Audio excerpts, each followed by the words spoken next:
आप सबका बहुत बहुत स्वागत है परम प्रमाणित पुख्ता उपाय वाले चैनल पे, जहाँ पे हर चीज़ का उपाय सत्य के आधार पे 100% प्रमाणित रहेगा।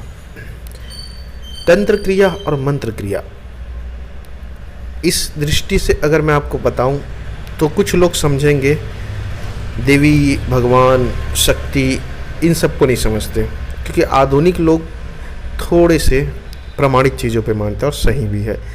तो विज्ञान के अनुसार अगर आपको बताऊंगा प्रमाणित करके, सिद्ध करके, तो 100% मानते हैं। लेकिन मैं एक चीज़ आपको बता दूं मित्रों कि विज्ञान की भी पहुंच अभी वहां तक नहीं बनी है जिसे मैं शिव कहता हूं, जिसे मैं सत्य कहता हूं। विज्ञान जरूर कुछ परसेंट में ऊर्जा, वाइब्रेशन, एनर्जी के रूप में समझता है, नाद के रूप में, फ्रीक्वेंसी के रूप में, लेकिन 100% शिवत्व को विज्ञान कैच नहीं कर सकता, क्योंकि ये मशीन चीज़ है। सत्य को कैच करने के लिए, शिवत्व को कैच करने के लिए, अपने नज़र में लाने के लिए सिर्फ मानव शरीर ही है, और इसके लिए निहित है बहुत सी चीज़ें, क्रिया, कर्म, योग। ये सब साधन है शिव तक पहुंचाने के लिए, ऊर्जा तक पहुंचाने के लिए। जिसे शिवत्व रूपी ऊर्जा, परम सत्य रूपी ऊर्जा है, वही शक्ति है, वही अनंत है।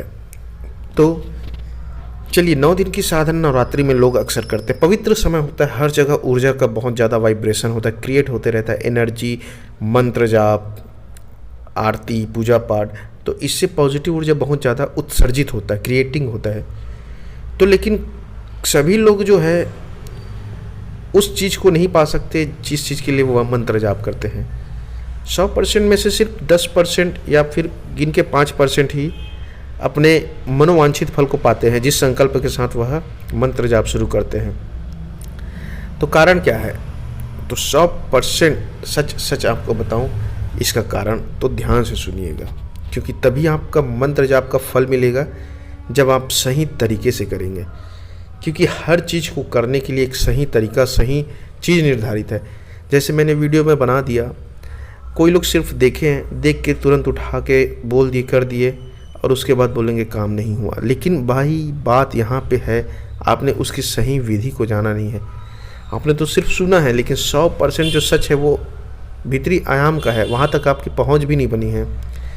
जैसे व्यक्ति किसी को भी अपने अधीन करने की सोचता है, एक तरह से वशीभूत करने की सोचता है, तो वह अपने आप को तो वश में किया नहीं है, दूसरे को कैसे वश में कर सकता है? सबसे पहले तो आपको अपने आप को वश में करना होगा भैया।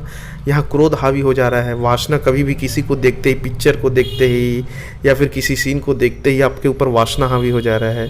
थोड़ा सा कोई बोल दिया, क्रोध हावी हो गया है। थोड़ा सा अगर कोई बाहरी अवस्था में आपको हिला दिया, तुरंत आप उसके तरह हिल जाते हैं। कुल मिला के आप अपने आप को ही वश में नहीं किए। कभी भी क्रोध आ जाना, कभी भी अहंकार, घमंड आ जाना। मैं यहाँ हर आदमी कहता फिरता है कि मैं बड़ा हूँ, मेरा बड़ा है, मुझे सब कुछ पता है, लेकिन सत्य बिल्कुल उल्टा है। सत्य हमेशा चुप बैठा रहता है, किसी से कोई लेना देना नहीं। जिसको चाहिए वो खुद आओ। सत्य कभी ढिंढोरा भी नहीं पीटता कि मैं ऐसा हूँ, मैं जानता हूँ। सत्य अर्थात शिव हमेशा चुपचाप रहता है। जिसको ज़रूरत है उसे ही जाना पड़ता है शिव के पास।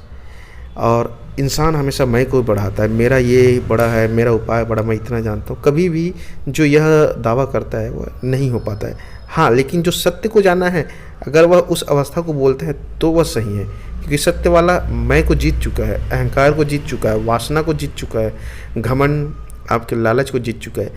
तो साधना और सिद्धि तो करते हो, लेकिन कहने का अर्थ है आप संपूर्ण चीज़ों को उसमें नहीं लगा सकते। आप खुद सोचिए, जब तक आप पेपर में जितने नंबर का पासिंग मार्क चाहिए उतना नंबर का आप बनाएंगे नहीं तो पास कैसे हो जाएंगे? उदाहरण है 33 नंबर, 34 नंबर, जो भी चाहिए रहता है, उतने का आप बनाए नहीं है तो किस हिसाब से आपको पासिंग मार्क मिलेगा?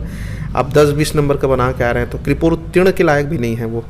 तो कहने का अर्थ है आपको 100% मंत्र जाप के लिए सबसे पहले तो आपको एक अलाइनमेंट में आना होगा, 90 डिग्री का अलाइनमेंट, जहाँ पे मन, विचार, भाव, कल्पना, आपके अंदर जो इतना उठा पटक चल रहा है वह एक रिदम में आ जाए।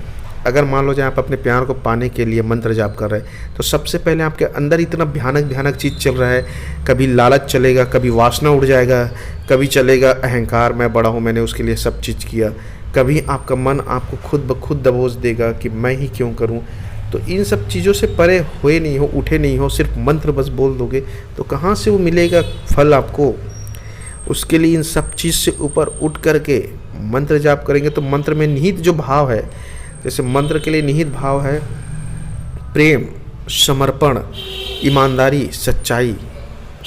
यहाँ तो हर इंसान को जल्दबाजी है और ईमानदारी सच्चाई तो कोई चाहता ही नहीं है, शॉर्टकट में चाहता है। तो मंत्र जाप का फल आपको इसीलिए नहीं मिलता क्योंकि वहाँ पे आप एकाग्रता नहीं दे पाते, संपूर्णता नहीं देते हैं। आपके अंदर हावी चीज़ें हैं, बहुत भयानक मैं, घमंड, अहंकार, वासना, जल्दबाजी, और मुझे बहुत सा काम है, जल्दी से इस काम को निपटा लूँ उसके बाद दूसरा काम करूँ। तो वहाँ पे 100% कहाँ लगा, ना तो समर्पण दिख रहा है ना तो ईमानदारी है। विश्वास मत करो, विश्वास तो अलग बात है, लेकिन सत्य को तो धारण करो, तब तो चीज़ें आपके अनुसार फल देगा। मंत्र कभी 100% सफल परिणाम आपको मिलेगा।